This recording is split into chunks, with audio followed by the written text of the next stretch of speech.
Իրանց որմոտտար երկու բոնանս են հացի։ Զստում ենք։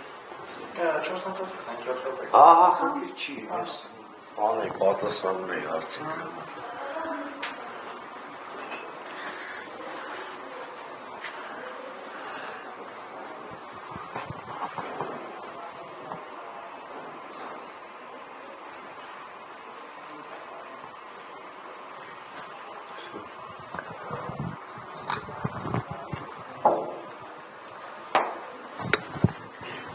Պարոն Սուրենյանց, մենք ուղիղ եթերում ենք մինչև այս քննարկման մեկնարկը, ես խնդրում եմ, որպեսզի պատասխանեք մեր երկու հարցերին։ Առաջի հարցս վերաբերվում է Լավրովի այսօրվա հայտարարությանը, դրանցից մեկը վերաբերվում է նրան, որ ինքը զարմանք էր արտահայտել, թե ինչպես Նիկոլ Փաշինյանը 22 թվականին Արցախը ճանաչեց Ադրբեջանի կազմ, ասելով, որ 2020 թվականին մենք Արցախի կարգավիճակը թողել էինք հետագային, որպեսզի որոշվեր այսպիսի ջենտլմենային քայլով։ Սրա հետ կապված ձեր մեկնաբանությունը անակնկալի է բերել Նիկոլ Փաշինյանը պաշտոնական Մոսկվային 2020 թվականի այդ նոյեմբերի հայտարարությունից հետո։ Ես այն եզակի գործիչներից եմ, որ շարունակ պնդել եմ այն, ինչը այսօր հաստատեց Լավրովը։ Ես փաստերով եմ պնդել, որ 2021-ի դեկտեմբերից սկսած, առնվազն դեկտեմբերից սկսած, Նիկոլ Փաշինյանը որոշել է փոխել երկրի ստրատեգիական կողմնորոշումը, դա դարձրել է քաղաքականության նպատակ եւ կանխամտածված Հայաստանը դուրս է դրել նոյեմբերի 9-ի համատեքստից։ Դա եղել է մտածված քայլեր։ Հաջորդ կանգառը կարող եմ հիշեցնել, դա 2022 թվականի ապրիլ ամիսն էր, 13-ը, եթե չեմ սխալվում, երբ նա խորհրդարանում Նիկոլ Փաշինյանը հայտարարեց, որ եկել է ժամանակը, որ միջազգային որոշ գործընկերների հորդորով պետք է իջեցնենք նշաձողը Լեռնային Ղարաբաղի կարգավիճակի հարցում։ Հիշում եք երևի այդ հայտարարությունը,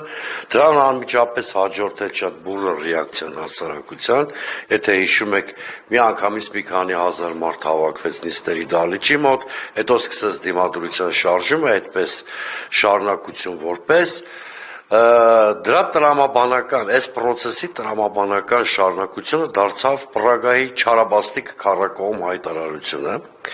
որտեղ Նիկոլ Փաշինյանը դարձավ Հայաստանի Հանրապետության առաջին ղեկավարը,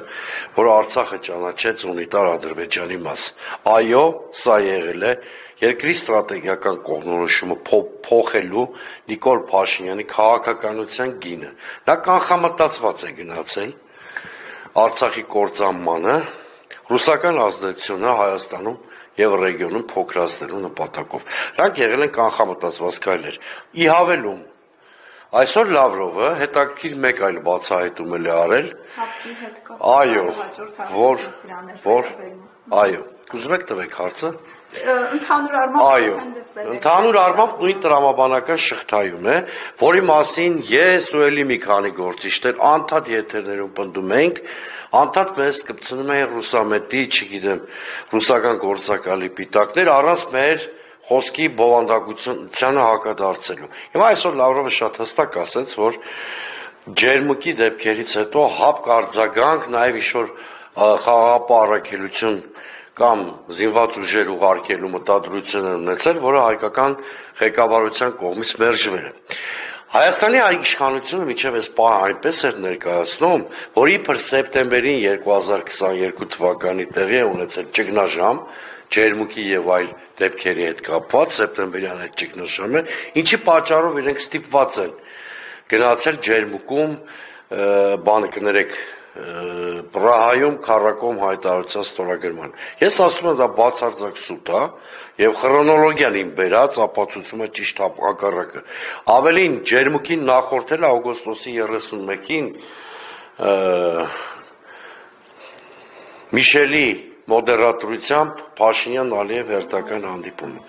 Այսինքն քանի նման փաստարկված դիրքորոշումներ ներկայացվի, Հայաստանի իշխանության հանցավոր քաղաքականությունը ավելի բացահայտ կդառնա։ Պարոն Սուրենյանց,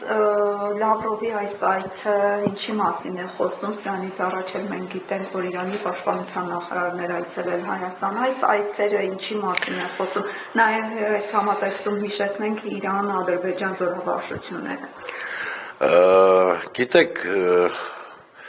հեռու եմ այն մակերեսային պատկերացումից, որ թեկուզ շատ ազդեցիկ նախարարի մեկ այցը Հայաստան կարող է փոխել այն ճգնաժամային իրավիճակը, որ առկա է հայ-ռուսական հարաբերություններում, բայց որոշակի ձնհալի կարող է դա բերել։ Ես միջնաժամկետ հետևություններ նույնիսկ հիմա չեմ անի, որտեղ իդեմս Նիկոլ Փաշինյանի իշխանության գործ ունեն քաոսի իշխանության հետ, որ սիտուատիվ արտաքին քաղաքականություն է վարում, եւ հիմա ես չեմ կարող պնդումներ անել, ինչպիսին կլինի Նիկոլ Փաշինյանի իշխանության հաջորդ քայլը։ Հիմա տեսեք սրանց արտաքին քաղաքականության վերջախոս թշվառությունը։ Ընդունում են ԵՄ-ին Հայաստանի Հանրապետության անդամակցության գործընթացի մեկնարկի օրենք, որը ենթադրում է, որտեղ օրենքը ենթակա է պարտադիր կատարման, որ արդեն ԵՄ-ին անդամակցելու ուղղությամբ քայլեր պիտի արվեր։ Եվ Եվրոպաներում Նիկոլ Փաշինյանը, Արադ Միրզոյանը, մյուսները դա էլ հավաստիացնում են։ Շնորհակալ այնտեղ իրենց սպասող չկա։ Բայց այսօր Միրզոյանը Լավրովի հետ համատեղ ասուլիսում ասում է, որ վերաֆորմատավորելու անհրաժեշտություն չի տեսնում հայ-ռուսական ռազմավարական հարաբերությունները, ինչպես դրական հայտարարություն եմ համարում, եւ նաեւ ասում է, որ Եվրամիության անդամակցելու հայտ Հայաստանը չի ներկայացրել։ Հիմա դրեք այս օրենքը նժարին եւ Միրզոյանի այսօրվա հայտարարությունները եւ իրական պատկերացում կազմեք Փաշինյանի սիտուատիվ արկածախնդիր քաղաքականության մասին։ Այնուամենայնիվ, պարոն Սուրենյանց, դուք իրատեսական համարում եք, որ այս ակտիվ այցերից հետո հնարավոր է այդ խաղաղության պայմանագրի ստորագրման հարցում որևէ դրական ձևաչափ լինի, որովհետեւ բոլոր երկրներն են, հայտարարել, որ աջակցում են գործին։ Բայց որևէ երկիր մյուս կողմից չի հայտարարել, որ Ադրբեջանը հետ պիտի քաշի իր նախապայմանները։ Այ եթե ինչ-որ այդ երկրները որպես հավելում նաև սա ասեին, ես հավանականությունը մեծ կհամարեի, առայժմ Ալիևը հնարավորության պատուհան տեսնում է, որ կարող է ավելին կորզել Հայաստանից, հետևաբար մոտ ամիսներին խաղաղության պայմանագրի հարց ստորագրում չենք տեսնի։ Եթե նույնիսկ տեսականորեն նման բան հնարավոր լինի, դրան նախորդելու է Հայաստանի հավաստիացումը, որ ինքը կատարելու Ադրբեջանի երկու նախապայմանները, մեկ, եւ երկրորդը այդ խաղաղության պայմանագիրը ոչ թե ինստիտուցիոնալ խաղաղությունը բերելու հողի վրա, այլ Նիկոլ Փաշինյանին ձեռքին գործիք է դառնալու իշխանության վերարտադրության հարցը լուծելու համար։ Շնորհակալ եմ այս հարցերին պատասխանելու համար եւ այսօրվա քննարկման մասին, պարոն Սուրենյանց, ինչ քննարկում եք։ Դա զեկուցում է, երիտասարդների մի ակտիվ խմբի զեկուցում է, որտեղ ներքին եւ արտաքին մարտահրավերների մասին Հայաստանի պիտի խոսեմ, նաեւ այս խնդիրների շատ ավելի բացված փակագծերով, նաեւ այս խնդիրները կապելու եմ գալիք տարվա խորհրդարանական ընտրությունների հետ։ Շնորհակալություն։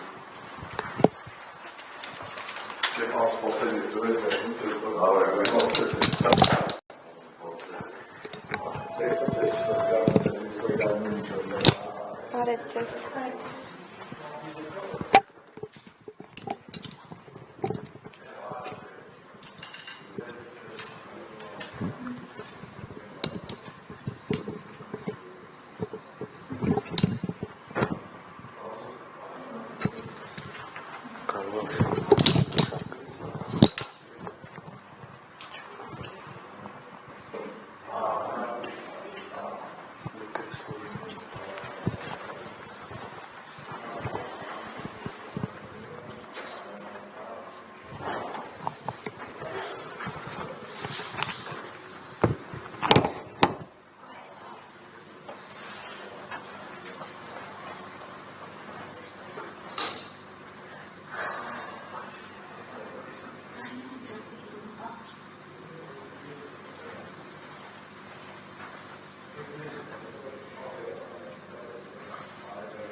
Մեծ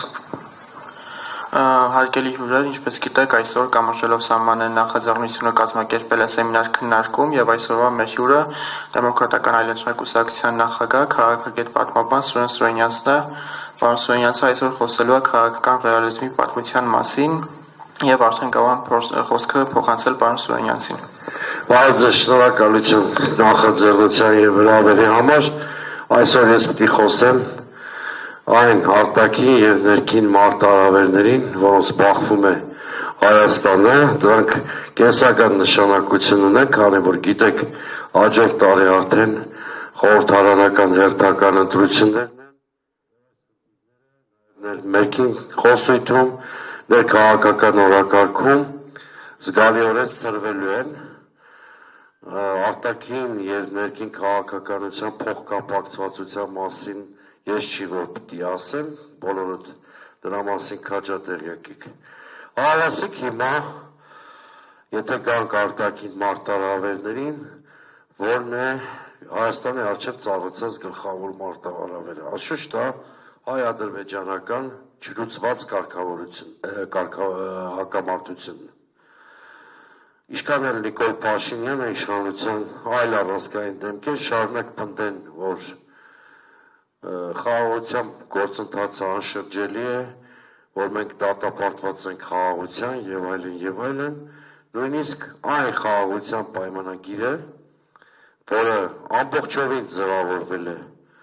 Ադրբեջանի օրակարգով կամ պահանջով, այդ խաղաղության պայմանագիրը փաստորեն չի ստորագրվում։ Ընդ որում, եթե խոսում ենք հայ-ադրբեջանական հարաբերությունների մասին, պետք է նշենք, որ այդ հարաբերություններում զուգահեռ 3 գործընթաց կա։ Մեկը պայմանագիրն է, մյուսը դելիմիտացիայի դեմարկացիայի գործընթացը եւ երրորդը կոմունիկացիաների ապաշրջափակման գործընթացը։ Հիմա հերթով դիտարկենք այս 3 ուղղություններից որում ինչ վիճակ է։ Կրկնում եմ, պայմանագիրը, որն ամբողջովին ձևավորվել է ամբողջովին Ադրբեջանի պահանջներով, այդ պայմանագիրը չի ստորագրվում։ Եթե համաձայնեցվեց նախագիծը, դրանից հետո Ադրբեջանը օֆիցիալ առաջ քաշեց 2 նախապայման։ Մեկը սահմանադրության փոփոխությունն է Հայաստանի եւ երկրորդը Մինսկի խմբի լուծարումը։ Այսօր այս մեր քննարկումից բառացիորեն ժամեր առաջ Իլհամ Ալիևը կատեգորիկ տոնով պահանջել է Հայաստանից մեկ այլ բան, նախադրյալներ ստեղծել արևմտյան Ադրբեջանի, այսինքն ադրբեջանցիների Հայաստան վերադարձի համար։ Նա ասել է, որ այդ հարցը կմնա օրակարգում այնքան ժամանակ, քանի դեռ Հայաստանը այդ խնդրին լուծում չի տվել։ Սա էլ լրացուցիչ փաստարկ։ Եվ ինչու է այս վիճակը։ Արդյոք Ալիևը այս բոլոր խնդիրների հետևից գնալու է, թե սա ընդհանրապես պատրվակ է կարգավորման գործընթացը ձգձգելու համար։ Իմ կարծիքով եւ այն։ Իսկ 2 գործոններ կա։ Մի կողմից վերսալյան մոդելով խաղաղություն պարտադրելու Ադրբեջանը փորձում է Հայաստանից կորզել առավելագույնը։ Մյուս կողմից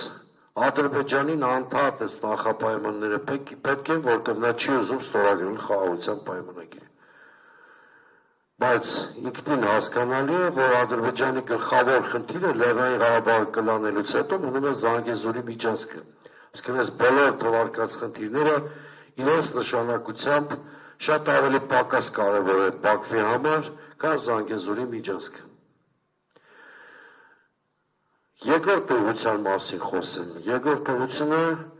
դելիմիտացիա դեմարկացիան է հայ-ադրբեջանական հարաբերությունների։ Անցած տարվանից ես հետևողականորեն պնդում եմ, որ իրականում դելիմիտացիայի դեմարկացիայի գործընթաց չկա մի քանի պատճառներով։ Առաջինը, փոխվարչապետների ստորագրությամբ բարերարս ստորագրված այդ արձանագրությունը չունի քարտեզային նկարագիր։ Չի կարող դելիմիտացիա, դեմարկացիա տեղի ունենալ առանց քարտեզային կոնկրետ նկարագրի։ Չկա նման նախադեպ։ Իշխանությունը անդադար ասում է, անընդհատ շեփորահարում են, որ իբր այդ արձանագրություններում բռնում կա Ալմատի հռչակագրին, այո կա։ Բայց Ալմատին ընդամենը հռչակագիր է առանց քարտեզային որևէ նկարագրության։ Ավելի ձեզ ասեմ, հետ սովետական տարածքում, հետ սովետական երկրների դելիմիտացիա եւ դեմարկացիայի գործընթացում որևէ տեղ չեք հանդիպի հիշատակում Ալմատիի հռչակագրին։ Օրինակ, Հայաստանի եւ Վրաստանի դելիմիտացիայի եւ դեմարկացիայի գործընթացը շարունակվում է, բայց չկա այնտեղ հիշատակում Ալմատիի հռչակագրին։ Տակավին վերջերս Қырғызստանն ու Տաջիկստանը իրականացրեցին եւ կարծեմ արդեն ավարտել են այդ process-ը դելիմիտացիայի եւ դեմարկացիայի գործընթաց։ Էլի Ալմատիի հռչակագիր չկա։ Այսինքն սովորաբար դելիմիտացիան, դեմարկացիան արդյունավետ գործընթաց է, եթե հիմքում ունի կոնկրետ քարտեզ։ Խնդրեմ, թող Նիկոլ Փաշինյանը հասներ նրան, որ Մուստաֆաևի եւ Մեհեր Գրիգորյանի ստորագրած արձանագրությունում հիշատակում հղում արվեր 1974-78 թվականների սովետական միության քարտեզներին, խնդիր չէր լինի։ Ես կհամարեի, որ այդ դելիմիտացիան, դեմարկացիան ավարտվելու է Հայաստանի Հանրապետության սահմանների ամրագրման, որը ունի 29800 քառակուսի կիլոմետր։ Բայց չկա այդ հիշատակումը։ Ես վկայակոչեցի սովետական միության ամենավերջին քարտեզը։ Դրա համար այդ թվի քարտեզների մասին նշեցի, որպես կանոն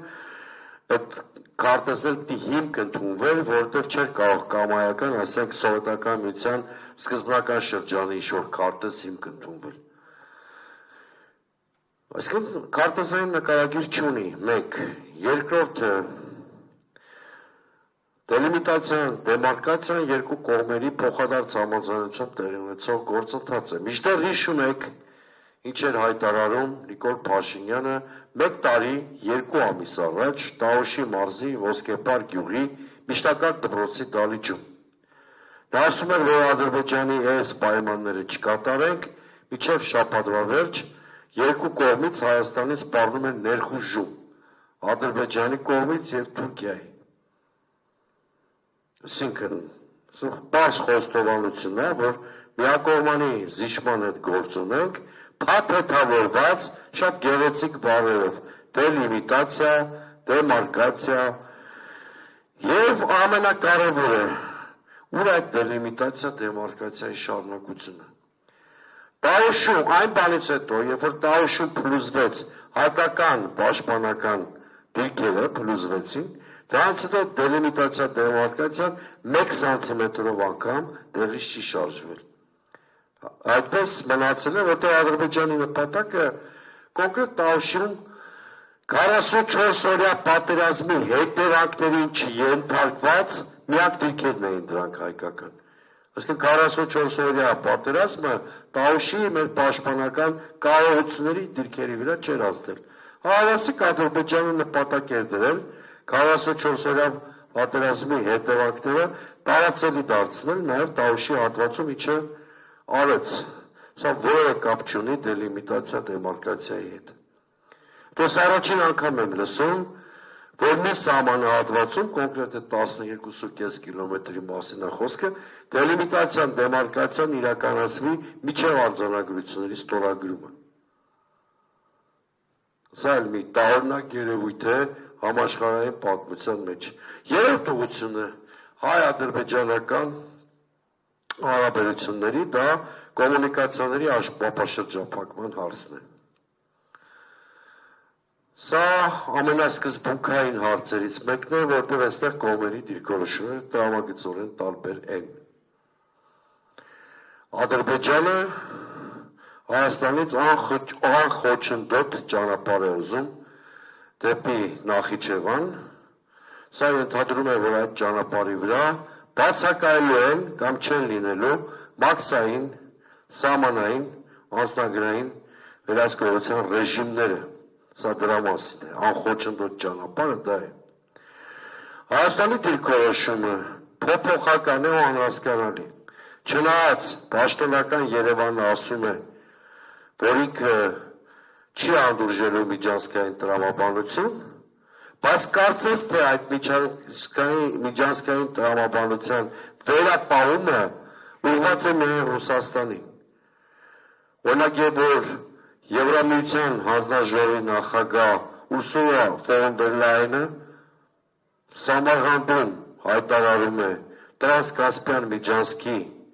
մասին, որը պետք է անխոչնդոտ լինի,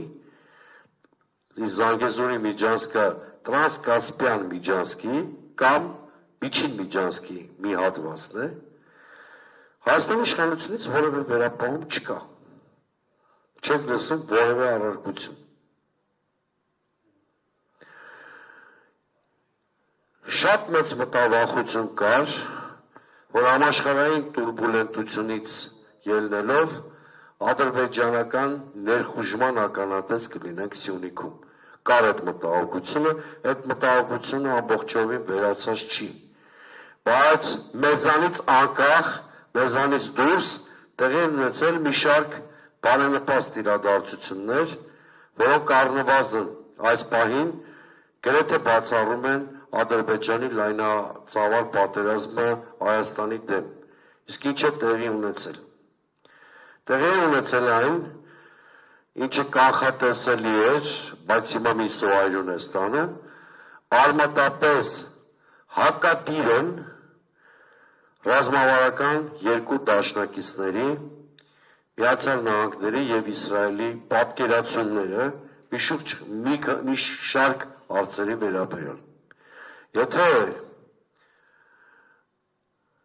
Իսրայելի պատերազմի հերձիկ վարչապետը Բենյամին Նեթանյահուն ցանկանում է Մերձավոր Արևելքում մի այնպիսի վիճակ ստեղծել, որ ուղղակի պատերազմի մեջ կներքաշի Միացյալ Նահանգներին եւ Իրանի Իսլամական Հանրապետությանը, ապա Տրամփի հաշվարկները միանգամայն այլ են։ Դա ձգտում է Իրանի միջուկային խնդրի ծրագրի հարցը լուծել բանակցային գործընթացի միջոցով։ Ամենայն դեպս նա չի վիճակում Իսլամական Հանրապետության միջուկային խաղաղ ծրագիր ունենալու իրավունքը ի տարբերություն Իսրայելի։ Երկրորդը, վերջի շրջանում տակավին մեկ շաբաթ առաջ նախագահ Դոնալդ Թրամփը իր մեջ շրջագայություն կատարեց Մերձավոր Արևելք, այցելեց Սաուդյան Արաբիա, Էմիրատներ, Կատար, ընդհանուր առմամբ 2 տրիլիոն արժեղությամբ ներդրումային պայմանագրեր կնքեց եւ շրջանցեց, ցուցադրաբար շրջանցեց Իսրայելը։ Սա նույնպես շատ խոսուն փաստ է, որ Միացյալ Նահանգների առաջնահերթություններում փոփոխություն է նկատվում։ Երրորդը, առանց Իսրայելի իմացության Միացյալ Նահանգները սեպարատ համաձայնությունների գնաց Եմենի հութիների հետ եւ Պաղեստինյան Համասի հետ։ Հիշում եք, ընդամենը մեկ ռազմագերի ազատելու օրակարգով։ Այս բոլորը խոսում են այն մասին, որ Իսրայելի եւ Միացյալ Նահանգների հարաբերություններում չասեմ ճգնաժամ, բայց լուրջ խնդիրներ են առաջացել։ Իսկ դա խափանում է մի ծրագիր, որի մասին ես շատ հաճախ իմ եթերներում խոսել եմ։ Արդեն 7-8 ամիս է շատ ինտենսիվ Իսրայելը ջանքեր էր գործադրում Ադրբեջան, Իսրայել, Միացյալ Նահանգներ ռազմավարական դաշինք կազմելու ուղղությամբ, նույնիսկ խոսում էր այն մասին, որ Ադրբեջանը պետք է միանա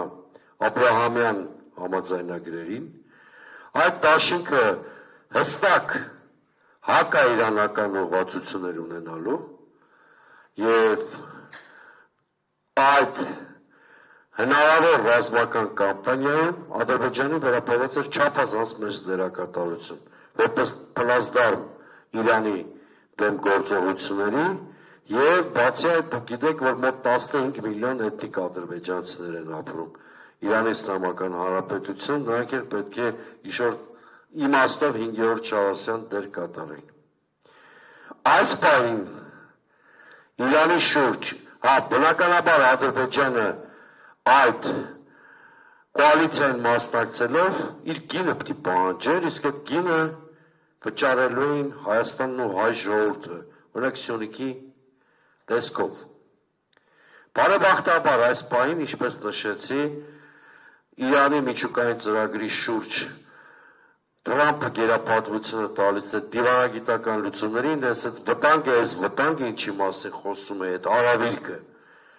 այս պահին գոնե մասամբ չեզոքացված է, բայց դա չի նշանակում, որ Բաքվի օրակարգից Զանգեզուրի միջանցքի հարցը դուրս է եկել,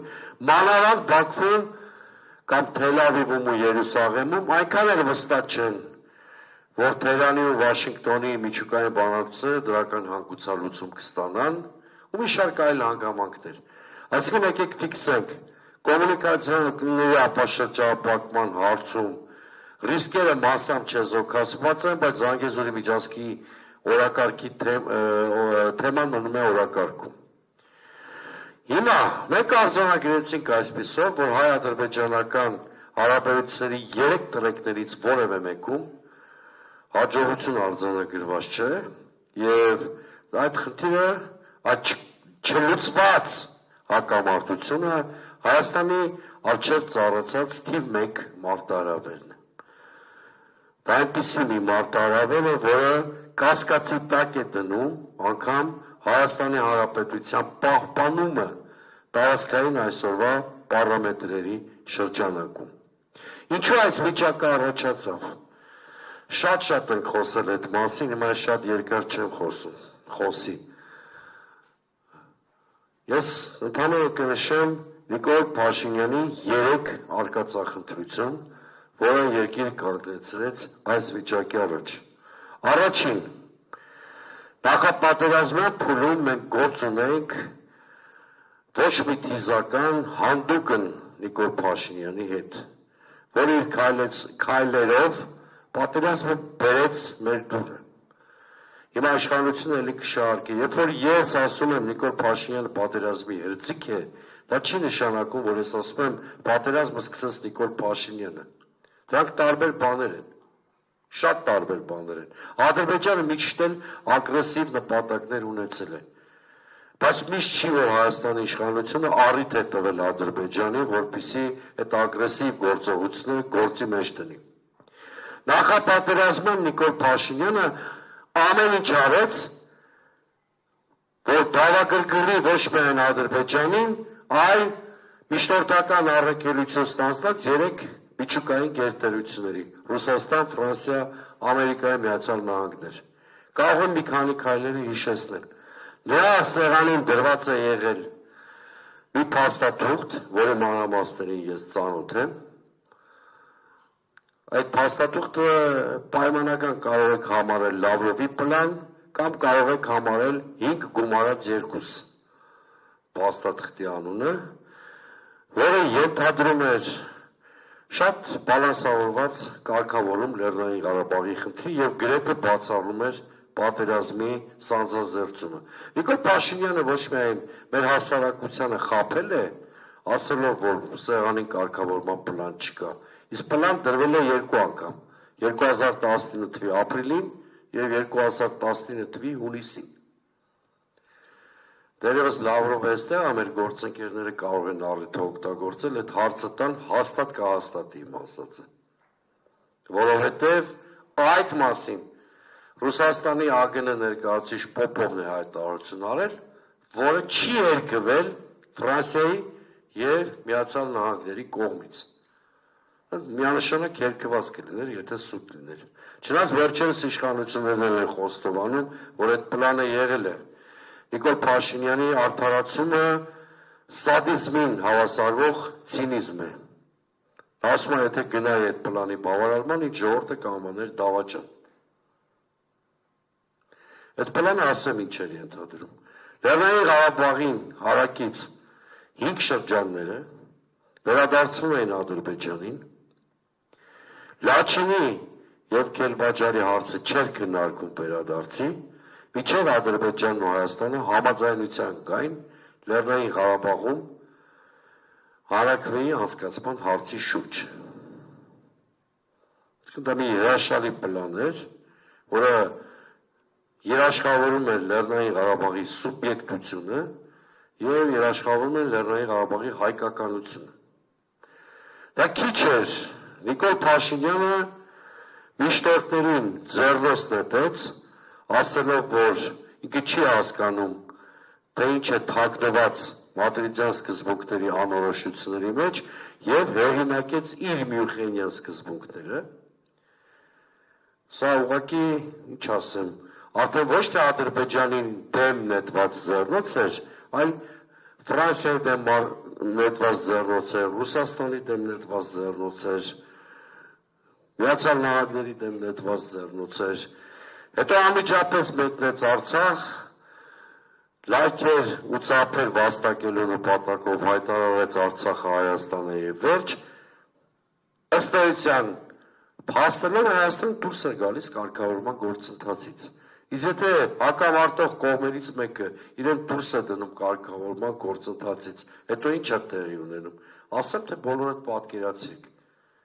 Սրա համար եմ ասում, Փաշինյանը պատերազմի հրձիգ է, ինչքան էլ փորձի ինքնապաշտպանվել, չգիտեմ,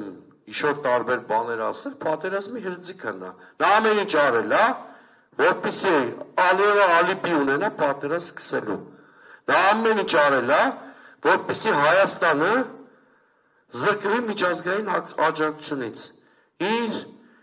արկածախնդիր քաղաքականության հետևանքով։ Սա մեկ։ Եթե ձեզ թվում է հետ պատերազմյան Նիկոլ Փաշինյանը ավելի պակաս արկածախնդիր է, չարաչար սխալվում եք։ 2021 թվականի դեկտեմբերից սկսած Նիկոլ Փաշինյանը Բրյուսելի եվրոչինովնիկների հորդորով որոշում է իր պաշտոնավարման երկրորդ մեծ արկածախնդրությանը դիմել, Հայաստանը դուրս բերել ռուսական ուղեցրից։ Կրկնում եմ, ուշադրություն դարձրեք ասածս ժամկետին, 2021 թիվ դեկտեմբեր։ Հետո դա դարձավ Նիկոլ Փաշինյանի մի հատ չարաբաստիկ հայտարարություն, որ պետք է իջեցնել նշաձողը Լեռնային Ղարաբաղի կարգավիճակի հարցում, հետո էպոպեան վերջացավ Պրահայում, որտեղ Նիկոլ Փաշինյանը դարձավ Հայաստանի առաջին ղեկավարը, սա հայտարարում եմ ամենայն պատասխանատվությամբ, կարգավորման գրեթե բոլոր փաստաթղթերին ծանոթ եմ։ Նախկին նախագահների հետ իմ բոլոր շփումների ընթացքում նրանց խնդրել եմ կարգավորման գործընթացի որոշ փաստաթղթային մանրամասների վերաբերյալ հարցեր եմ խնդրել և պարզաբանումներ եմ խնդրել։ Ստացել եմ ինձ անհրաժեշտ պարզաբանումները, վստահաբար պնդում եմ, որ մինչև Պրագայի փաստաթուղթը Հայաստանի որևէ ղեկավար երբևէ չի ստորագրել մի փաստաթղթի տակ, որտեղ Լեռնային Ղարաբաղը ճանաչվել ունիտար Ադրբեջանի մաս։ Եթե կա նման փաստաթուղթ, եթե ես ստում եմ, կամ նախկին նախագահներն են ստում, դիվանագիտական ողջ գզրոցը գտնվում է Նիկոլ Փաշինյանի ձեռքին, թող հրապարակի մի փաստաթուղթ, որտեղ Ղարաբաղը ճանաչված է Ադրբեջանի մաս և այդ փաստաթղթի տակ գոյություն ունեն Լևոն Տեր-Պետրոսյանի, Ռոբերտ Քոչարյանի կամ Սերժ Սարգսյանի ստորագրությունները։ Դրա համար ես պաշտպանել եմ և շարունակում եմ պաշտպանել Հայաստանի Հանրապետության առաջին նախագահ Լևոն Տեր-Պետրոսյանի պահանջը շատ տրամաբանական պահանջ հասցեագրված Նիկոլ Փաշինյանին հրապարակիր Լեռնային Ղարաբաղի խնդրի կարգավորման միջնորդական բոլոր առաջարկները եւ դրանց տրված հայկական դիվանագիտության պատասխանները։ Հավատացեք, որ այդ փաստաթղթերը հրապարակվի, սրանք այլևս գաղտնի կամ խորհրդապահություն իրենց պես չեն պարունակում, որտեղ Լեռնային Ղարաբաղը գոյություն չունի։ Եթե հրապարակվի այդ բոլոր փաստաթղթերը, համոզված եղեք, բանավեճի կարիք չի լինի։ Բոլորդ ինքնուրույն կարդաք այդ փաստաթղթերը, կհասկանաք ինչ է եղել, ով եւ ինչպես կործանեց Ղարաբաղը։ Հիմա դուք կարող եք ինձ հարց տալ, արդյոք միայն Նիկոլ Փաշինյանն է մեղավոր Ղարաբաղի կործանման մեջ։ Ես կպատասխանեմ հարցին շատ շիտակ։ Ղարաբաղը Ադրբեջանի մաս ճանաչել է եւ Ղարաբաղի հայաթափության հիմքը դրել է Նիկոլ Փաշինյանը։ Բայց հայկական դիվանագիտությունը Ղարաբաղի հարցում մի ճակատագրական սխալ է արել, որը համարժեք չէ Նիկոլ Փաշինյանի արած սխալին, ելի եմ կրկնում, համարժեք չէ, նույն հարթության վրա չեմ դնում։ Դա եղել է 1999 թվականին, երբ երկրորդ նախագահ Ռոբերտ Քոչարյանը տրվելով Ադրբեջանի դիվանագիտական կամ Հայր Ալիևի դիվանագիտական թակարդին ներկայացված այսպես կոչված մերի փոխանակման բանակցությունների մեջ, ինչի հետևանքով տրանսֆորմացվեց Լեռնային Ղարաբաղի կոնֆլիկտը ինքնորոշման հարթությունից տեղափոխվելով տարածքային վեճի եւ Ղարաբաղը զրկվեց սուբյեկտությունից կամ բանակցային կողմ լինելու կարգավիճակից։ Սա էլ Ռոբերտ Քոչարյանի սխալն է։ Բայց դարձյալ կրկնում եմ, ես երկու անգամ Ռոբերտ Քոչարյանի օրոք եղել եմ կալանավոր, բայց իմ անձնական նեղվածությունը մի կողմ դնելով դարձյալ վստահ պնդում եմ, այն ավերը, որը Արցախի գլխին բերել է Նիկոլ Փաշինյանը, չի բերել Հայաստանի որևէ գործիչ։ Այսինքն այս հարցում չի կարելի նույն նժարի վրա դնել Քոչարյանի սխալը եւ Նիկոլ Փաշինյանի ճակատագրական, նույնիսկ սխալ լեզուս չի բռնում ասեմ, որտեղ Նիկոլ Փաշինյանը Արցախը զոհաբերել է իր երկրի ստրատեգիական կողմնորոշումը փոխելու կուրսի համատեքստում։ Նա մտածված է գնացել Լեռնային Ղարաբաղի հարցի փակմանը։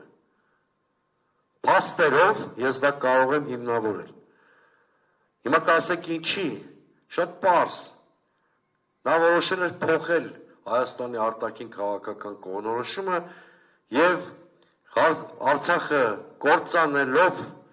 տարածաշրջանում փոքրացում էր Ռուսաստանի ազդեցությունը։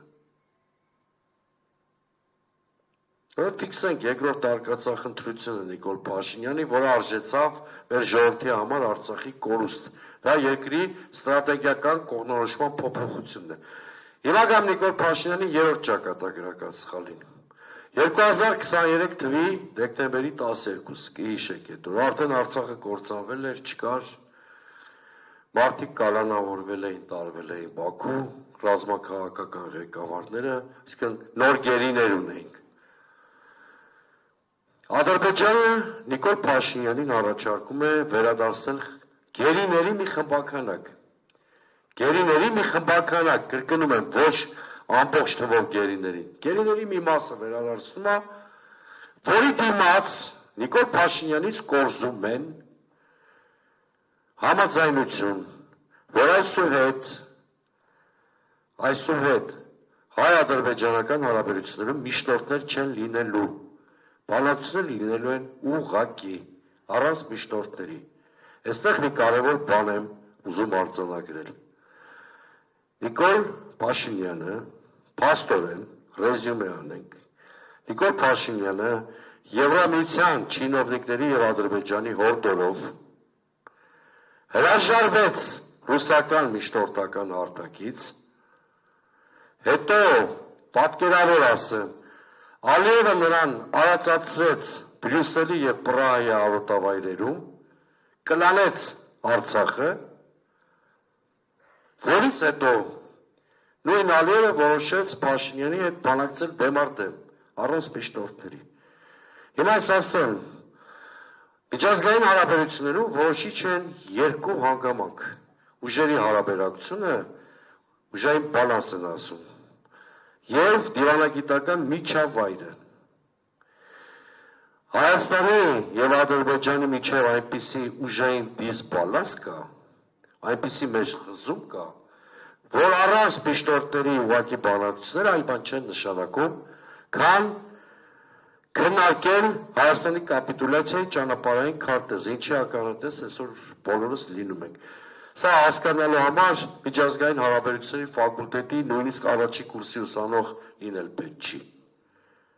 Բայց իրիս խոստովանությամբ 7 տարում առաջի դասարանից երկրորդ դասարան չտեղափոխված Նիկոլ Փաշինյանը դիվանագիտական այս պարզ ճշմարտությունը չէր հասկացել ու չի հասկացել։ Հավասիկ Ադրբեջանի հարաճուն ամբիցիաները կախված են այս 3 կոպիտ սխալների հետ Նիկոլ Փաշինյանի, խաղաղության պայմանագրի, չստորագրված պայմանագրի կամ նախագծի 17-րդ կետում, ասեմ, որ հետո հրապարակվի չզարմանաք։ Հայաստանը ըստ էության զրկվում է դաշնակից ունենալու իրավունքից։ Օրինակ այսպիսի մի ձևակերպում կա, որ հայ-ադրբեջանական սահմանին օտար ուժեր գտնվելու, երրորդ երկրի ուժեր գտնվելու իրավունք չունեն։ Պարզա չէ այդ կետը ինչի համար է։ Դա Հայաստանին է վերաբերվում։ Իսկ Հայաստանը իր երկրի ներսում կաշկանդված է, օրինակ դաշնակից որևէ երկրի ռազմական կոնտինգենտ ունենալու իրավունքից։ Կասկած չունենաք, որ եթե մի օր խաղաղության այդ պայմանագիրը ստորագրվի, դա նախադեպ է դառնալու, որպեսզի Թուրքիան նմանատիպ պահանջ դնի Հայաստանի առաջ։ Ես հիմա չեմ ուզում հոռետեսական սցենարներ նկարագրել, բայց ես հավատացնում եմ, որ պահին ռուսական զորքերը դուրս գան հայ-թուրքական և հայ-իրանական սահմանից, Թուրքիան և Իրանը պահանջելու են հայ-թուրքական և հայ-իրանական սահմանների դելիմիտացիա և դեմարկացիա, որտեղ համարելու են, որ այլևս չի գործում իրենց հետ սովետական միության կնքած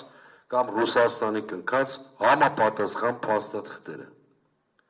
Եթե ինչ-որ մեկը իմ ասածի վրա կասկածում է, ես ոլորտի ուսանողներ եք, չեմ իմ ասած, առաջարկում եմ մեր հանդիպումից հետո վերցնել և կարդալ Թուրքմենչայի պայմանագիրը, Գյուլիստանի պայմանագիրը, այլ պայմանագրեր, ռուս-իրանական հարաբերությունների մասով ասեցի։ Վերցեք, կարդացեք, շատ բաներ ձեր համար պարզ կլինի։ Հետո էլ կա Զանգեզուրի Միջանցքի նահանադարձ կամ Արաքս գետով Ռուսաստանի և Իրանի սահմանների հստակեցում, երկրորդ հոդվածն է, որպեսզի շատ չչարչարվեք, երկրորդ հոդվածի մասին է։ Այսինքն առանց միշտորդ բանակցությունները հանգեցնելու են հենց այս հետևանքին։ Կամ երկրորդ մարտահրավերին արտաքին, դա մեզանից դուրս մարտահրավեր է, բայց մենք ամեն ինչ արեցինք, որ դա շատ խիստ մեր վրա ազդի։ Դա գլոբալ հակադրությունն է համաշխարհային։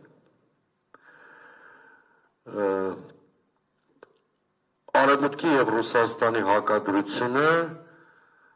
Հայաստանի տիպի երկրներին զրկում է մանևրելու հնարավորությունից և կանգնեցնում է կոշտ երկընտրանքի առաջ։ Եվ բացի այդ, օրինակ, ուկրաինական պատերազմը նպաստեց, որպեսզի Հարավային Կովկասում ռուսական բացակայության պայմաններում անվտանգային իրական վակուում առաջանա, ինչի ինչ հետևանքների բերեց, էլ չնկարագրեմ պարզը։ Վերջի 3-4 տարին բոլորը տեսել եք։ Հետևաբար Հայաստանի շահերից է բխում Ռուսաստանի եւ Միացյալ Նահանգների միջև թույլ լավատեսությամբ արտահայտված դիալոգի մեկնարկը, որը կարող է վերջ տալ գլոբալ հակադրությանը։ Հակառակ պարագայում, եթե հարաբերությունները սրվեն, դա կարող է բերել շարունակեն այս էսկալացիան, դա կարող է մեծագույն աղետ կարող է դառնալ մեր պետության համար։ Ես պնդում եմ, որ Նիկոլ Փաշինյանի քաղաքականության ամենամեծ սխալներից մեկը երկրի ստրատեգիական կողմնորոշումը փոխելու ձգտումն է։ Դրա հետևանքով, ինչպես տեսակ, Հայաստանը հայտնվելու է ռուսական ուղեծրից դուրս գալով ոչ թե կոմֆորտ արևմուտքում, այլ թուրք-ադրբեջանական ակցիայի մեջ։ Այն իրավիճակը, որ կա, որտեղ ռուսական վակուումի պարագայում այդ վակուումը չի լրացվելու ֆրանսիական կամ արևմտյան որևէ այլ երկրի։ Մենք Միացյալ Նահանգների դեր վարչակազմի համար ընդհանրապես առաջնահերթություն չենք, եվրոպական որևէ պետություն իզորու չէ այստեղ անվտանգային լուրջ դերակատարություն կատարել։ Հետևաբար, իմ խորին համոզմամբ Հայաստանի արտաքին քաղաքականության հիմքում պետք է դրված լինի հավասարակշռության դոկտրինը, այնպես էր, ինչպես դրվեց Լևոն Տեր-Պետրոսյանի կառավարման տարիներին, սրա իմաստն այն է, որ Հայաստանը չպետք է դառնա որևէ աշխարհաքաղաքական կենտրոնի սատելիտը մեկ այլ աշխարհաքաղաքական կենտրոնի դեմ։ Բալանսավորված արտաքին քաղաքականություն տիվարենք, երկրորդ, երրորդ նախագահները մեծ հաշվով հավատարիմ մնացին այդ կուրսին, չնչին շեղումներով կամ որոշակի շեղումներով։ Լևոն Տեր-Պետրոսյանի ժամանակ դա կոչվում էր բալանսավորված արտաքին քաղաքականություն, Ռոբերտ Քոչարյանի ժամանակ կոմպլեմենտար արտաքին քաղաքականություն, Սերժ Սարգսյանի ժամանակ եւ քաղաքականություն, մեծ հաշվով փիլիսոփայությունը նույնն էր։ Նիկոլ Փաշինյանը դոկտրինից շեղվել է, մեր մի շարք ողբերգությունների պատճառը կամ հենց դա է։ Հիմա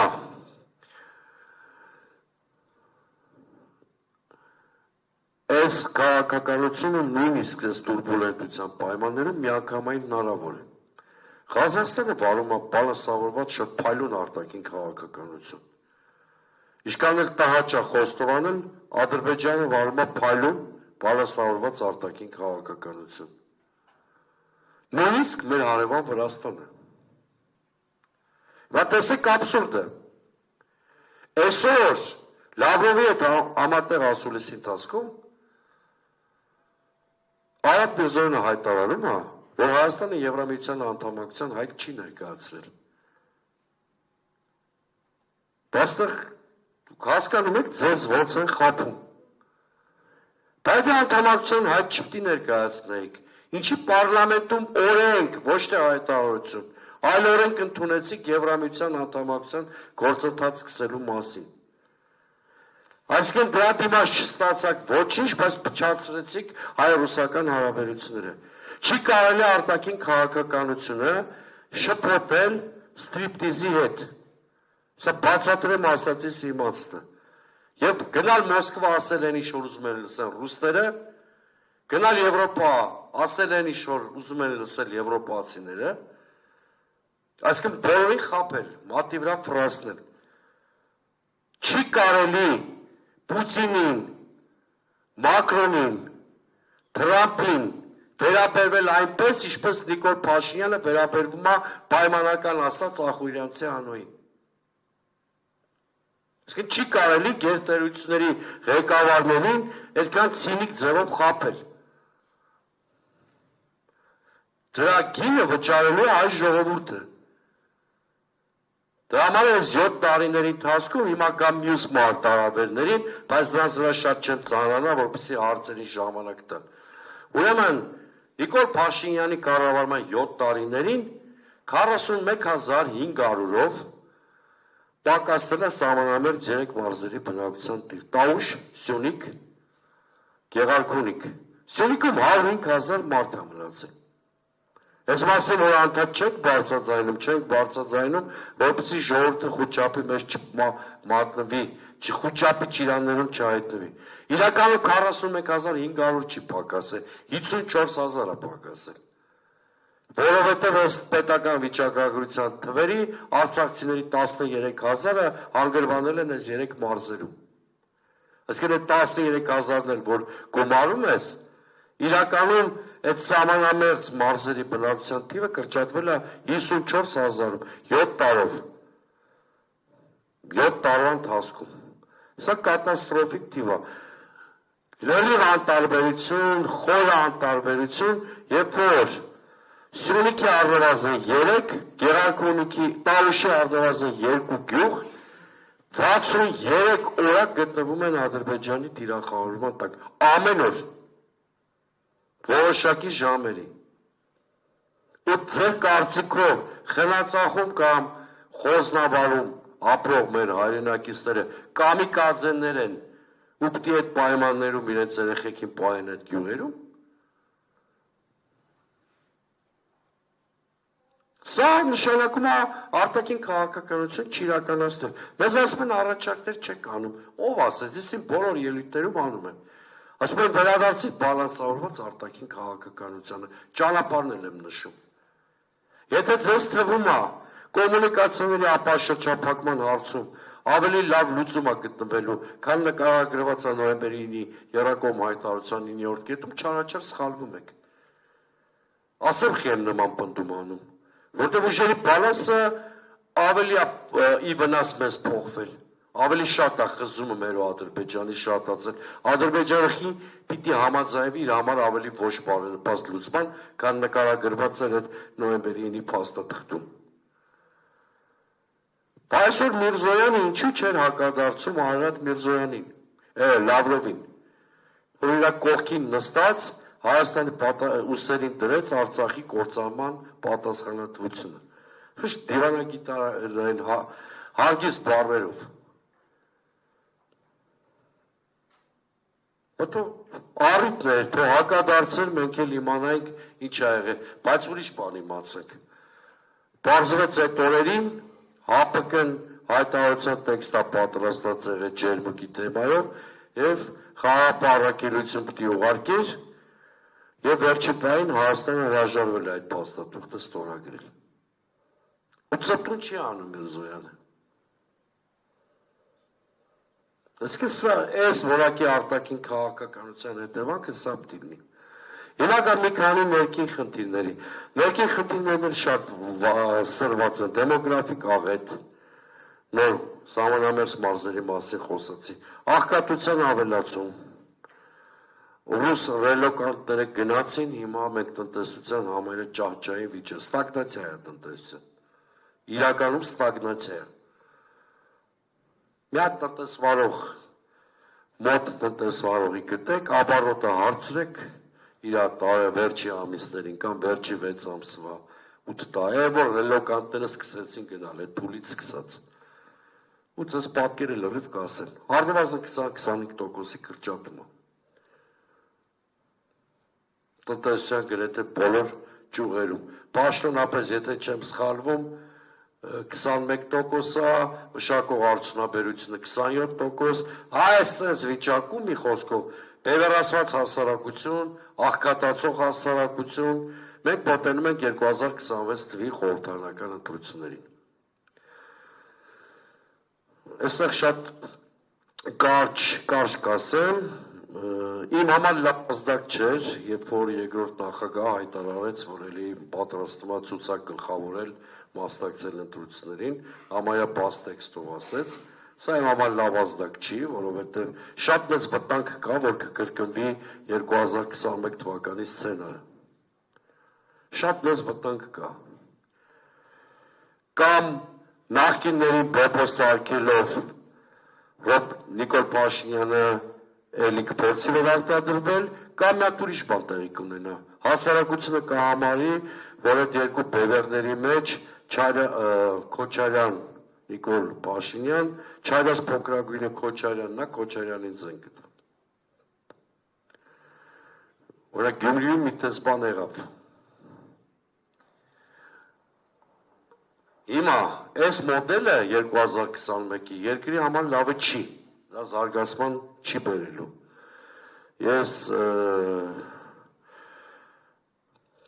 կարծում եմ, որ 1 տարի կա եւ քաղաքական ուժերը պետք է կարողանան իրական քաղաքական այլընտրանք ձևավորել, որը կարող է փոխել այս լուզեր իշխանությունը, բայց թույլ չտալ նաեւ հին համակարգի ռեստավրացիան։ Սա միակ ճանապարհն է, որ Հայաստանը կարող է տանել զարգացման։ Համենայն դեպս ես այս հարցում լավատես եմ եւ 2026 թվին կարծում եմ մենք կարող ենք ռացիոնալ մտածող հասարակական խմբերի կոնսոլիդացիայի ճանապարհով թույլ չտալ այս իշխանության վերարտադրությունը միևնույն ժամանակ հին համակարգի ռեստավրացիա թույլ չտալ։ Այս երկու խնդիրը պետք է լուծենք։ Նիկոլ Փաշինյանի իշխանությունը, սա որպես ամփոփիչ նախադասություն ասեմ, բազմաթիվ թեմաներ կար, բայց որ այդպես շարունակենք մինչև ուշ երեկո ստեղ պետք է մնանք, ուրեմն որպես ամփոփում ասեմ, Նիկոլ Փաշինյանի իշխանությունը սպառել է իր բոլոր ռեսուրսները, բարոյական, քաղաքական, բոլոր ռեսուրսները, լեգիտիմության նույնիսկ։ Նիկոլ Փաշինյանը կանգնած է շատ պարզ երկընտրանքի առաջ։ Դեռևս մի հատ փոքր պատուհան կա, դա 2026-ի խորհրդարանական ընտրություններն են, որոնց միջոցով նա քաղաքակիրթ կարող է հեռանալ։ Մյուս տարբերակը ամեն գնով աթոռին կառչելն է, բայց դրանից հետո Հայաստանի սպասում են ցնցումներ։ Այսինքն, եթե ամեն գնով Նիկոլ Փաշինյանը որոշի վերարտադրվել, հավատացած եղեք 2027-2028 թվականներին Հայաստանում ցնցումներ կլինեն եւ իշխանափոխության շատ վատ սցենարի ականատես կլինենք։ Ինչը ես նման խոցելի վիճակում գտնվող երկրի համար խիստ վտանգավոր եմ համարում։ Դրա համար ես իմ թիվ 1 գործը այս ամիսներին եւ կա process, որի մասին հիմա ես չեմ բարձրաձայնի, որտեղ ես մասնագիտության պատմաբան դիվանագետ լինելով հետևում եմ մի հատ կարևոր սկզբունքի, քանի դեռ ամեն ինչ համաձայնեցված չի, ոչինչ համաձայնեցված չի։ Դա ճիշտ է նաեւ ներքաղաքական հարաբերություններում։ Հիմա մի 4-5 կուսակցություններով, մի շարք անհատներով բանակցում ենք այդ իրական այլընտրանքային քաղաքական միավորը կայացնելու համար ես հույս ունեմ առաջիկա շաբաթներին այդ մասին նորություններ կունենանք։ Ամենայն դեպս ես դիահույս եմ, ամեն օր այդ ուղղությամբ աշխատում եմ, տասնյակ հանդիպումներ, շփումներ եւ ես հույս ունեմ, որ մենք դրական լուծում կունենանք։ Ամենայն դեպս ես էլի կրկնեմ, որ այն մոդելը, որ Նիկոլ Փաշինյան, Ռոբերտ Քոչարյան հակադրությամբ ստեղծվում է առաջիկա դրական ցիկլի համար, լավ մոդել չի Հայաստանի համար։ Այդ մոդելը միայն ռեգրես կարող է իր մեջ ունենալ։ Ամենևին որևէ նախկին նախագահի անձի դեմ ոչինչ չունենալով եմ ասում։ Այսքան է, եթե հարցեր կլինեն, պատասխանեմ։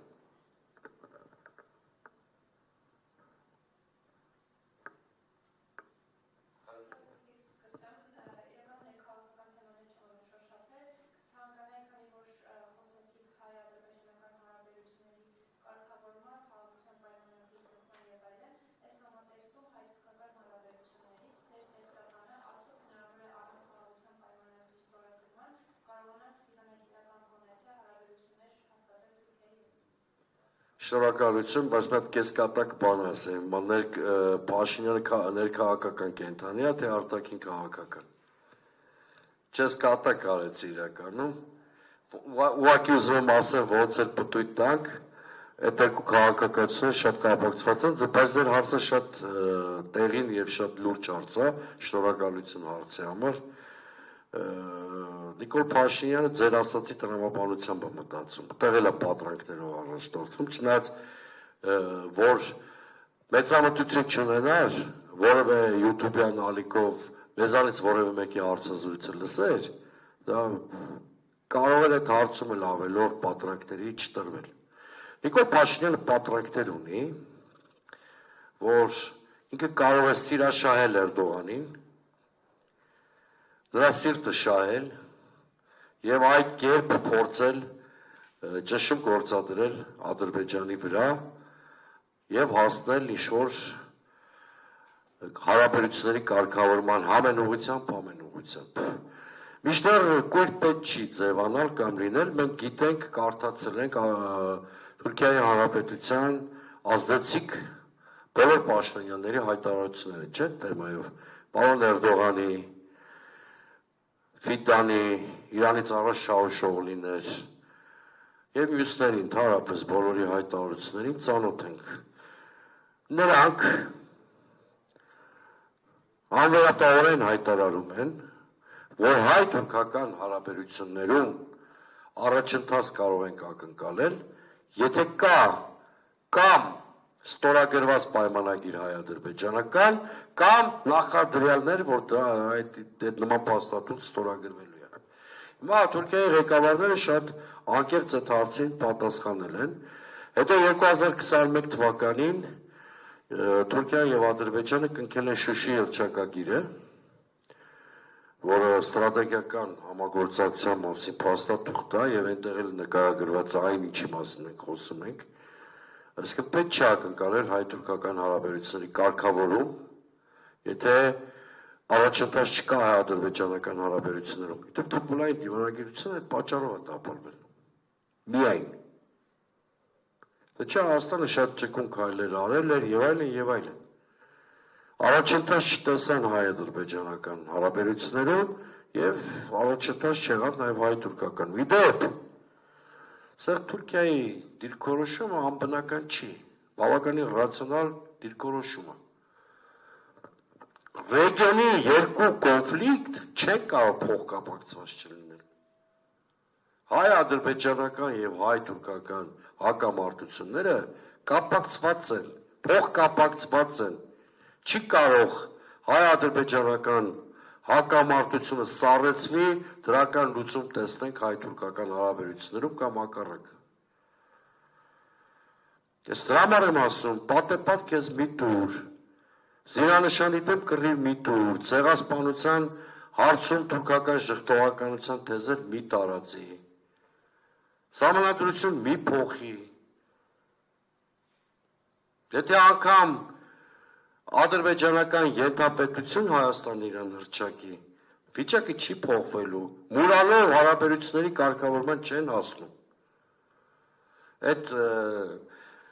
միայն Նիկոլ Փաշինյանի մտքով կարող հասնել, որ ինքը ինչքան սիրաշահի Թուրքիային, ինչքան թուրք տա թուրքական շղթողական թեզերին, այնքան Թուրքիայում կհալվեն։ Կմտածեն, վայ, մի հատ աղջիկ կար, փոխնախարար, անունը հիմա մոռացել եմ, արդարադատության փոխնախարար էր, կարծեմ, մի քանի օրվա կյանք ունեցավ որպես պաշտոնյա։ Իրան աշխատանքից հեռացրեցին, որտեղ Քոչյանի գիրքը ամուր սեղմած նկարվել էր։ Հիշում եք, չէ՞ պատմությունը։ Այդ նույն օրերին ես հիշում եմ, ոնց էր կրծքին սեղմած Էրդողանի գիրքը լուսանկարվել Նիկոլ Փաշինյանը։ Իրա պատկերացումները քաղաքականության մասին շատ պրիմիտիվ են։ Իրան թվում է, որ եթե այդ մի հատ Սերժ Սարգսյանը 2021-ի ընտրաշավի ժամանակ մի հատ շատ հետաքրքիր ձայնագրություն հրապարակեց, եթե հիշում եք, նախընտրական արշավի ժամանակ։ Այդ ձայնագրությունում Նիկոլ Փաշինյանն էր խոսում, որ ասում էր, դեսից դեմ են տվել, բայց գժի տեղ եմ դրել ինձ, խալուց թռնում եմ ես, պատմում էր ոնց է փռացնում արտաքին քաղաքական գործընկերներին։ Իրականում չհասկանալով, որ այդ իր կրուցիտների հետևանքով փորձանք է բերում երկրի գլխին։ Այդ է իր արտաքին քաղաքականության դոկտրինը, որտեղ կարամ խաբեմ, որտեղ կարամ գցնեմ, որտեղ գիտեք, օրինակ ես նայում եմ այդ Բրյուսելի Բրյուսելում չէ, Տիրանայի կադրերը, վիդեոն, հանդիպումների։ Ես քաղաքական գործիչ եմ, որ ամբողջ իմ կենսագրության ընթացքում եղել եմ հայ-թուրքական եւ հայ-ադրբեջանական հարաբերությունների կարգավորման ջատագով։ Ես փոխզիջումների կողմնակից եղել եմ մինչև 44 օրյա պատերազմը։ Շատ անկեղծ ասում եմ, բացեք իմ հարցազրույցները նայեք, տեսնեք։ Բայց ես արժանապատիվ խաղաղություն եմ պատկերացրել։ Արժանապատիվ խաղաղություն եմ պատկերացրել։ Ես չեմ պատկերացրել մի վիճակ, որ մենք պիտի քարշ գանք թուրք-ադրբեջանական այդ ծուղակի մեջ, հա։ Ես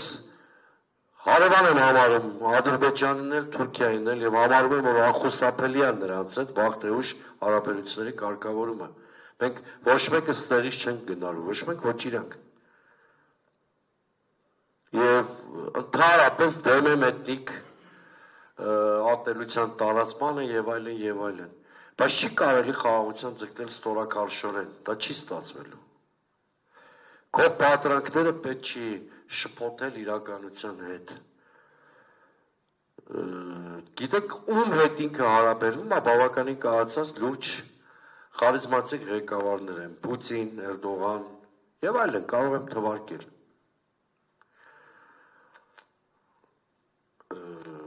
Այդ մարդկանց մոտ ոչ քո շողոքորթումն է մեծ խնդիրներ լուծում։ Ոչ է քո կրուցիտները։ Իրենք իրենց շահերը լավ գիտեն, ձևակերպված է իրենց շահերը։ Քեզ կարող են խաբելու կամ ինչ-որ բան ֆռասնելու դեպքում նույնիսկ ժպտալ։ Խրախուսել քեզ ուսիդ տնտպաստելու, բայց հետո ինչ կլինի քո երկրի հետ, տեսնում ենք վերջին 7 տարիների։ Ոչ հնարավոր չէ հայ-թուրքական հարաբերություններում առաջընթաց, քանի լուծված չեն հայ-ադրբեջանական հարաբերությունները։ Անգամ երրորդ երկրի անձնագրով սահմանահանձնելու պայմանավորվածությունը միջև նա չի կատարվել։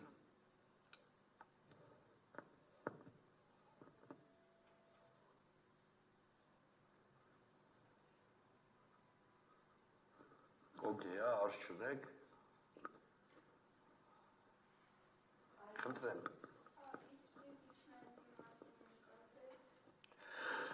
Գիտեք, որպես կուսակցության ղեկավար, որը Նիկոլ Փաշինյանի անապահ հրաժարականի կողմնակից, դա ես չեմ կարող այդ գաղափարին դեմ լինեմ։ Բայց ես ռեալիստ ու պրագմատիկ եմ բոլոր հարցերում, միայն արտաքին քաղաքականության մեջ չեմ այդպես։ Կողմ լինելով գաղափարին, կողմ լինելով, որ դա որպես տրիգեր կարող ենք օգտագործել, ես իմպիչմենտի իրականացման որևէ հնարավորություն չեմ տեսնում այս բանին։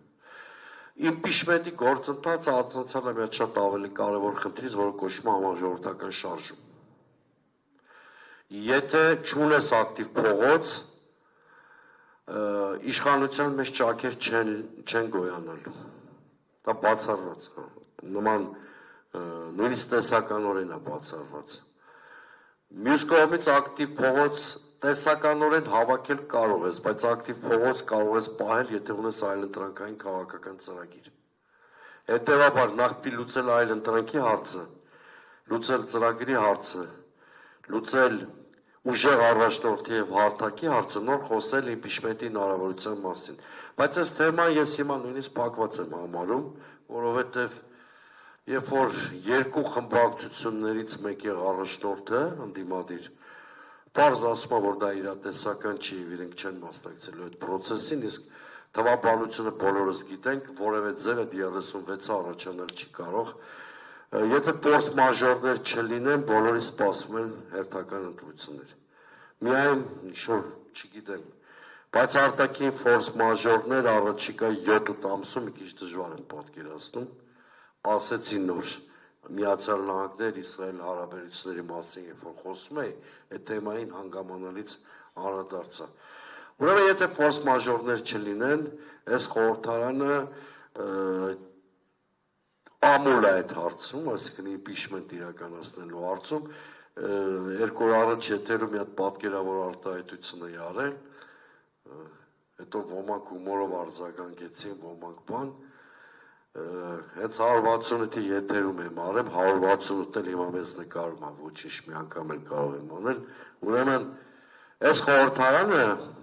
չբեր կինը, ոնց որ չբեր կնոջից մենք երեխա պահանջենք։ Իմպիչմենտի հարցին անդրադառնալով ձեզ ամփոփեմ, չի կարող, ամուլ է։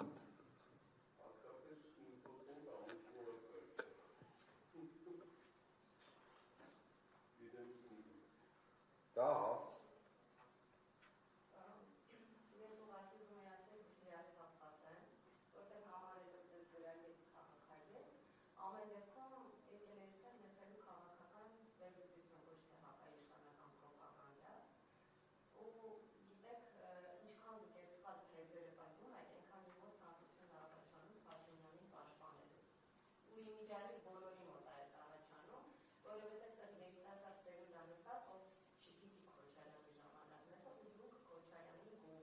Ես գովացի Քոչարյանի։ Ես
երեկո արդեն դուք մի քանի հատ կեղծիք եք արել մի քանի րոպեի մեջ։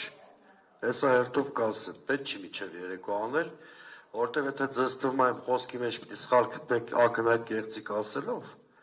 կներեք ես 3 անգամ պոլիտկոռեկտ ձևակերպումով ասում եմ Քոչարյան Փաշինյան հակադրության մոդելը լավը չի երկրի համար, դուք հայտարարում եք, որ այս Քոչարյանին անուղղակի վերցնում են պաշտպանության տակ։ Հիմա ես ստիպված մի ինֆորմացիա կտամ։ Անցած տարիներին ես որոշակի պարբերականությամբ շփվել եմ թե առաջին նախագահի հետ, թե երրորդ նախագահի հետ։ Քոչարյանի հետ որևէ տեսակի շփում չունեմ։ Ես չգիտեմ դուք 2000-ականներին ինչով եք զբաղված եղել։ Քոչարյանի օրոք ես 2 անգամ քաղբանտարկյալ եմ եղել։ Իմ տունը խուզարկել են ամենավատ ձևով իմ 2-4 տարեկան երեխեքի ներկայությամբ։ Հետևաբար իմ մեջ տենալ Քոչարյանի պաշտպանի, ես գիտեմ, որ Նիկոլ Փաշինյանին ինչ-որ ձևով ուզում եք պաշտպանել, ավելի գրագետ թեզեր մշակեք, մանավանդ շատ կիրթ կին եք երևում։ Ակնհայտ կեղծիքով հնարավոր չի Նիկոլ Փաշինյանին պաշտպանել։ Նույնիսկ Ղարաբաղի խնդրի մասին խոսալուց Քոչարյանի մեղքը նշեցի։ Նույնիսկ Ղարաբաղի խնդրի մասին ասեցի, որ դա տրանսֆորմացրել է կոնֆլիկտը։ Ասում եք իմ ժամանակ իմ տարիքին է Նիկոլ Փաշինյանը։ Եթե դուք երջանկություն ունեք իրան ուղիղ ճանաչելու, 20-25 տարի հետը ճանապարհ եմ անցել։ Այսինքն ձեր կարծիքով ես Նիկոլ Փաշինյանին միայն բանով գիտեմ, ես եթերային իր խոսքով ու բանով գիտեմ։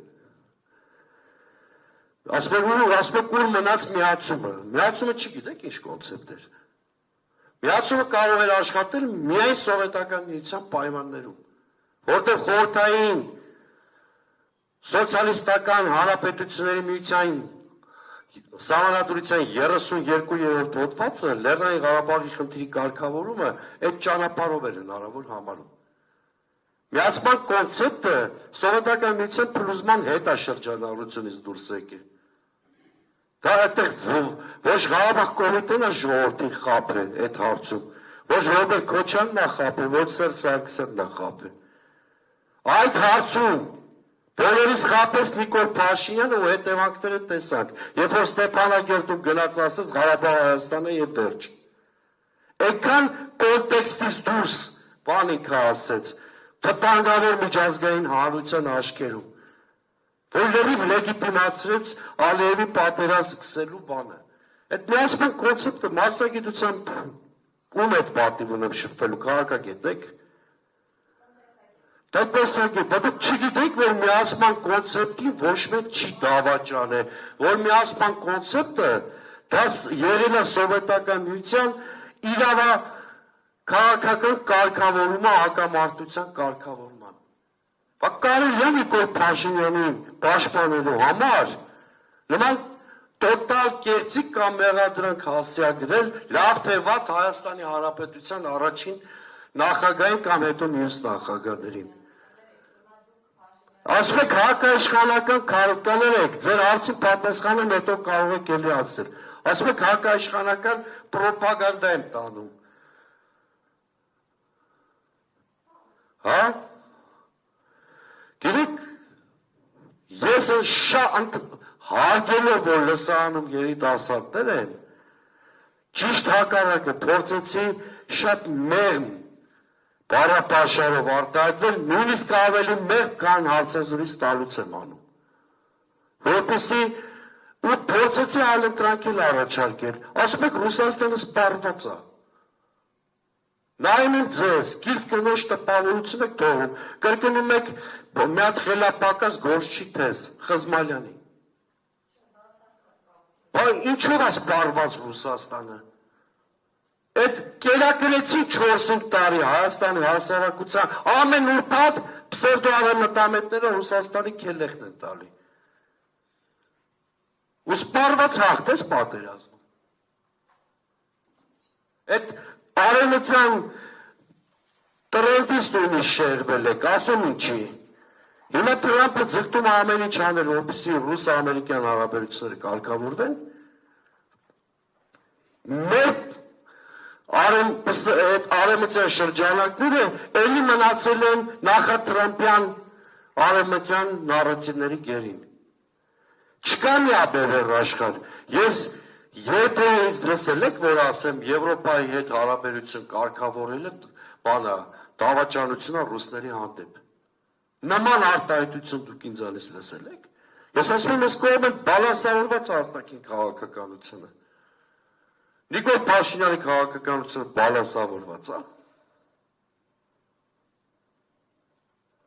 Այսինքն առանց հաշվարկի, բայց տնտեսագետ եք, առևտրաշրջանառությունը Ռուսաստանի հետ 41% է։ Բանին BRICS-ի երկրներին ընկնում է առևտրաշրջանառության 85%-ը։ Բայց որպես տնտեսագետ ինչի չընդվզեցիք, չասեցիք, այ արկածյակը խնդրիկ իշխանություն, այս առևտրային սալդոյով, ուր ես ԵՄ-ին անդամակցության օրենք ընդունում պարլամենտում։ Բայց դրա անունը եթե արկածախնդրություն չի, ինչ է։ Այսինքն առևտրային բալանսը դեպի արևելք է զարգանում կամ հյուսիս։ Դու բռնում ես ԵՄ-ին բան ես անում, անդամակցության օրենք ես ընդունում պարլամենտում, իրականության հետ որևէ բան չավերել որսվող։ Դե բանա, շատ քաղաքակիրթ կերեվ է, եթե ես էլ քաղաքավարի քննադատության փոխարեն իմ մասին կարծիք հայտողներին ասեի էշ, ոչիլ։ Երևի քաղաքակիրթ բանավեճը դա է, չէ՞։ Դուք եկել եք Հայաստանի ամենակաղաքակիրթ արտահայտվող գործիչներից մեկին, ես ընդհանրապես անձնական թշնամանքին, այդ լարումներին դեմ եմ, բայց Թողած առաջի տիկնոջը, որ ոչիլ, չգիտեմ ինչ ասում իրա բոլոր դիմախոսներին, տխմար կամ չգիտեմ ինչ էր։ Ձերքով ցանկությունը առաջանում Նիկոլ Փաշինյանին ընտրեք, Քավլիցի։ Ես ընդունում եմ, որ պիտի այլ ընտրանքել առաջարկենք, բայց իմ ելույթը նաև դրա վրա էր կառուցված։ Ես երբևէ իմ շուրթերից լսեցիք, որ ես Եվրամիության հետ հարաբերություններին դեմ եմ։ Այդ Սերժ Սարգսյանը դեմ ա եղել Եվրամիության հետ հարաբերություններին։ Լևոն Տեր-Պետրոսյանը դեմ ա եղել։ Ուզում եք փաստեր ասեմ, շատ անհարմար զգաք ձեր հարցից։ Ո՞վ է սեպան կնքե Սերժ բանի Եվրամիության հետ, որի 60%-ը նույնիսկ Նիկոլ Փաշինյանը չի կատարել։ Ով է զենք բերում Սլովակիայից։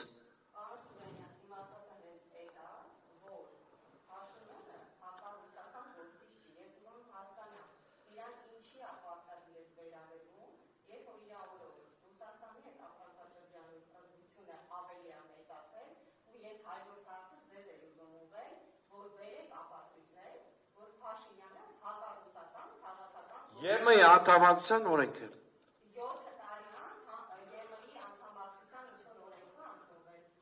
Ինչ է, լավ։ Այդ ժամանակ ամբողջ ժողովուրդն էր պրոռուսական, բայց Փաշինյանի կառավարման հետևանքով դարձավ ակառուսական։ Շատ քիչ։ Հիմա ձեր հարցին ուղիղ պատասխան։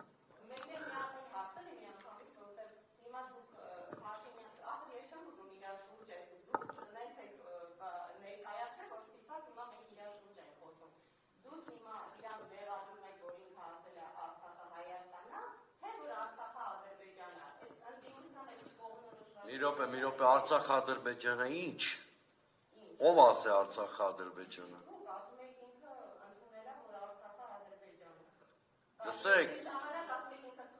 ձեր անունը ինչպես էր։ Տիկին Գուար։ Լսեք, եթե չասեր Արցախը Հայաստան է,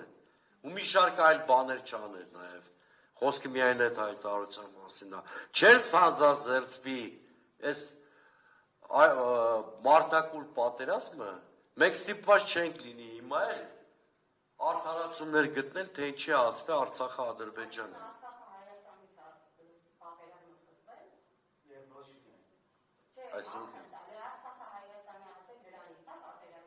Դուք չեք հասկանում դա ինչ հետևանք է։ Եթե հակամարտող, մի րոպե, Լեռնային Ղարաբաղի խնդրի կարգավորման գործընթացը ինչի մասին էր։ Հարց եմ տալի, ինչի մասին էր։ Հեսա կասեմ ինչից ասկսել, հերթով թվեմ, հերթով թվում եմ հիմա։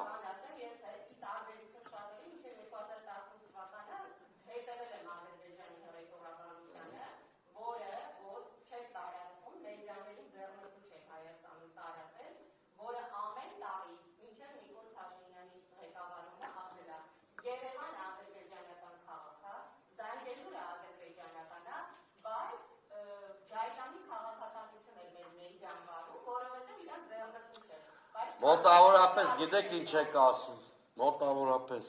Նիկոլ Փաշինյանը ասում է Ղարաբաղի 91 թվից տված է,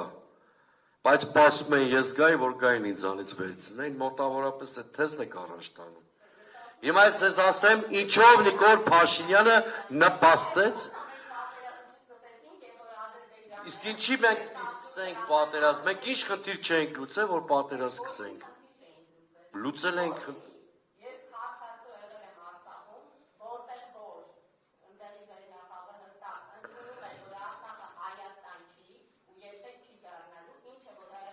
Մի վերագրեք ընդեղի վերնախավին բաներ, որ այդպես չի։ Ես ինչ եք ասում։ Լավ, հիմա ես ձեզ ասեմ, լավ, շատ կարճ ու շատ քաղաքակիրթ ձեզ անդրադառնամ ձեր հարցերին։ Առաջին պատերազմի ավարտով Հայաստան լուծել էր փայլուն հաջողության էինք ասել, փայլուն։ Լուծել էր Լեռնային Ղարաբաղի հայկականության հարցը, լուծել էր Լեռնային Ղարաբաղի անվտանգության հարցը։ հարցը։ Լավ, հիմա կարող է բանը, բատիզբոնը ուրա, բաղարսը ուրա։ Նոր հիմա դուք, մի րոպե, դիկին գուար, եկեք մի քիչ իրատեսան եք, հիմա դուք ինձ իրատեսությունից եք նոր հարցեր տալի, մեղադրում եք Լևոն Տեր-Պետրոսյանը, հիմա ձեր տրամաբանության Լևոն Տեր-Պետրոսյանը դավաճան է, որտեղ սասունն ու հարցը այդ չի բերեք։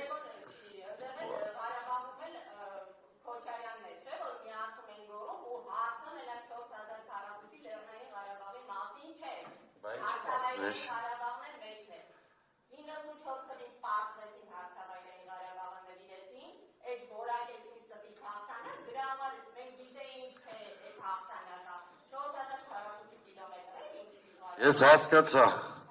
հաղթանակ էր Լեռնային Ղարաբաղի կորուստը, հա?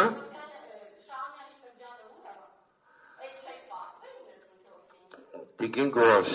քաղաքականությունը հնարավորության արվեստ է։ Լեռնային Ղարաբաղի ինքնավար մարզի մեջ մտել է։ Սովետական միության օրենսդրությունը։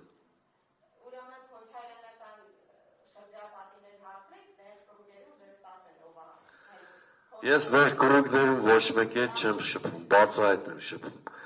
Բանը, հիմա ես ձեր հարցերին այնուամենայնիվ պատասխանեմ։ Հարթավարային Տիկին գոհար, շատ ցանկալի կլներ, որ Գետաշենն էլ միացված լիներ, Շահումյանն էլ միացված ուներ։ Իրականության մեջ կա այն ինչ կա։ Այո, առաջի պատերազմը Հայաստանի համար և Արցախի համար հաղթական վերջաբան է ունեցել։ Դե հիմա գիտեք ինչ կա, ձեր տրամաբանությամբ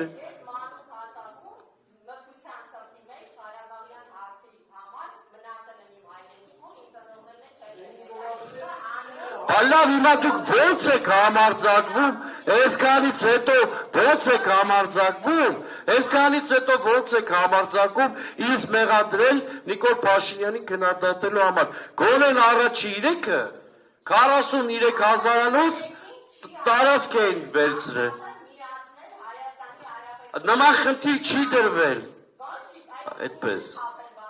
Ասում եմ միացում կոնցեպտը սովետական միության Մի հատ կթողեք պատասխանեմ, դե ձեզ կարող շատ բան չհետաքրքրի։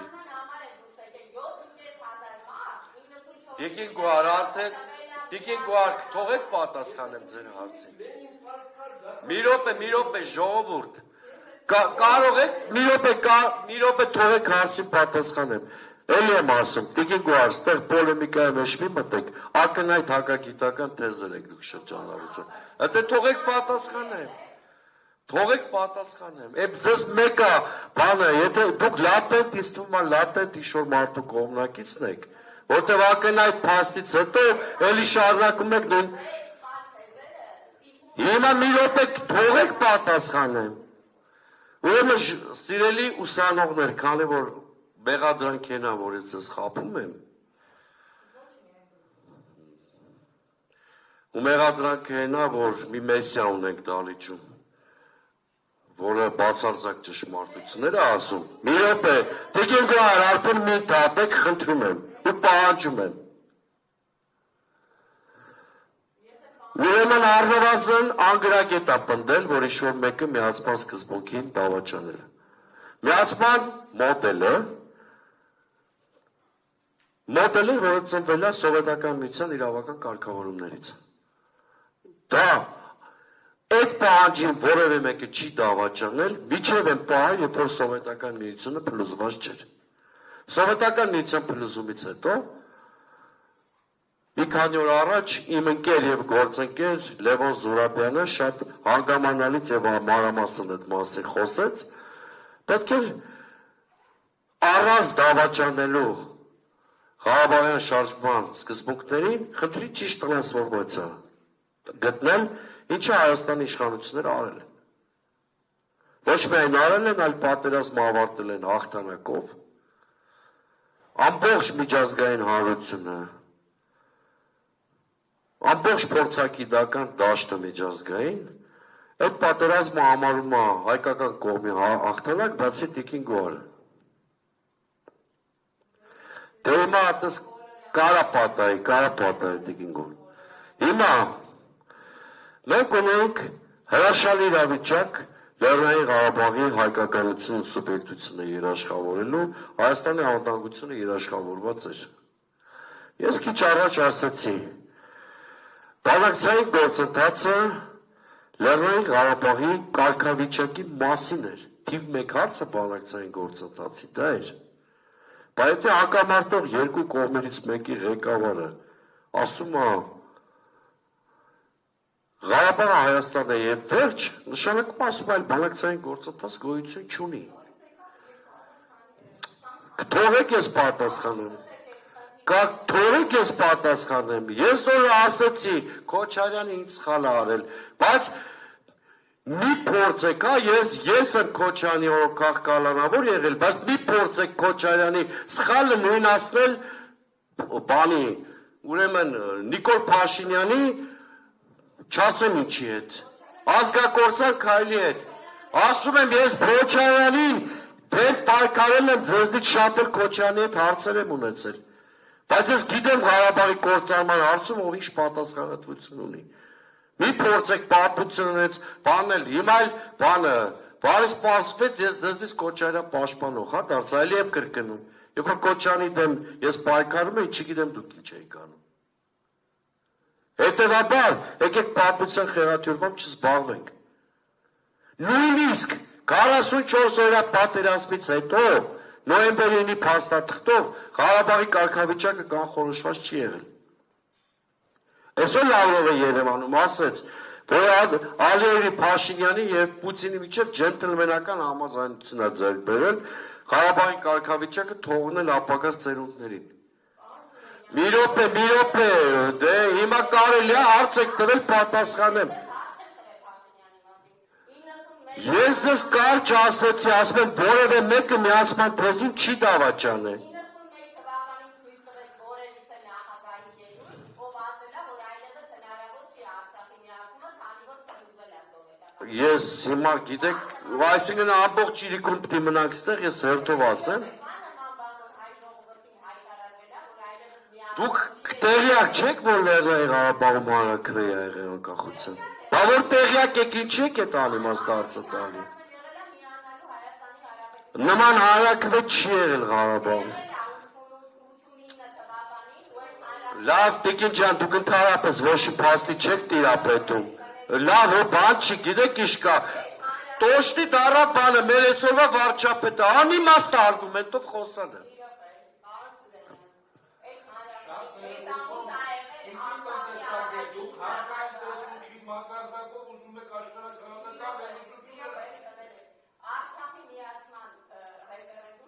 Ասում եմ միացման հանրաքվե չի եղել Արցախում։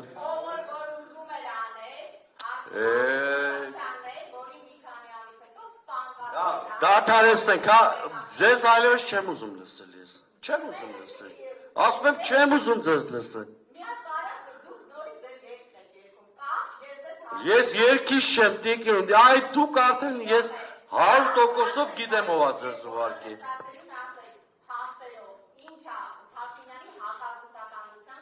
Հա, դե մի թատեք, հա, չեք թվարկեն, հապը գլխավոր քարտուղարի փնտի ձերբակալության պաստը, առաջին, երբ որ կարող էր այդ հարցի շատ գրագետ լուծում տալ, Ռուսաստանի հետ հարաբերությունում ավելորդ լարվածություն չառաջացներ, Խաչատուրովը եթե հանցագործություններ արել, օրինակ, շատ հանգիստ կարելի էր Խաչատուրովին նախ հետ կանչել այդ պաշտոնից, քրեական մեղադրանք առաջադրել, օրենքով սահմանված կարգով, արդեն նա չէր լինի հապկի ներկայացուցիչ, հանգիստ այդ խնդիրը լուծել։ Սա մեկ։ Երկրորդը, նոյեմբերի 9-ի համատեքստից միտումնավոր դուրս գալը նոյեմբերի 9-ի համատեքստով այդ միջնորդական հարթակը տապալելը։ Սա երկու։ Ակնհայտ փաստ է, հիմա էլ մարդը ասում է չեմ էլ ուզում վերադառնամ այդ հարթակ։ Սա երկու։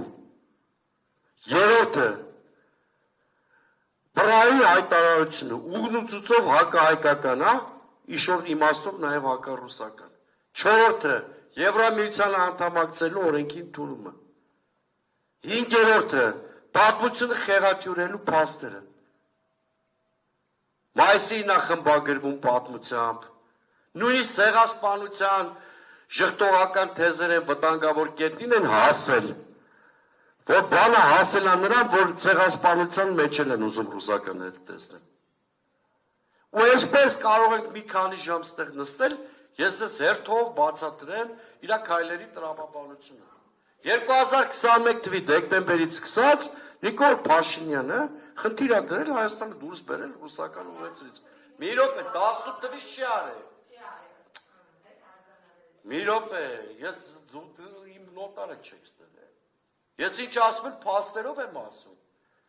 Ու ձերպես կներեք, մատից ծծած փաստեր չեմ բերում։ Ուրեմն մի րոպե, տիկին գուար։ Ձեզ դպրոցում չեն սովորացել, որ բանախոսը չեն ընդունում։ Ուրեմն ստեղ եթե մի ստախոս կա, այդ դուք եք։ Խնդրում եմ այս լսարանը մի վիրավորել, եթե մի ստախոս կա, ու մեկը կա, որ ուղարկվել է այս հավաքին նիկոլական թեզեր տարածելու, այդ դուք եք, ես այլևս ձեր ոչ մի ռեպլիկի չեմ պատասխանի։ Ասացի այլևս ձեր որևէ ռեպլիկի չեմ անդրադառնալու։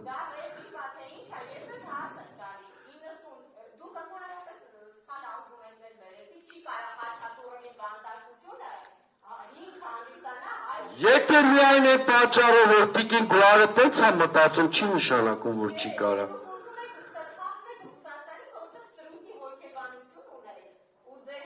Մի հատ ստերից դուրս եկեք, հա? Մի հատ կազմակերպիչներին խնդրում եմ դուրս հրավիրել։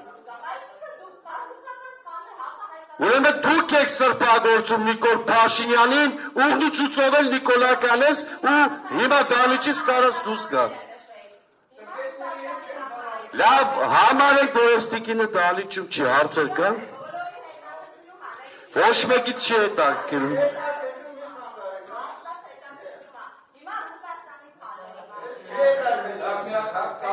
Եթերը թափ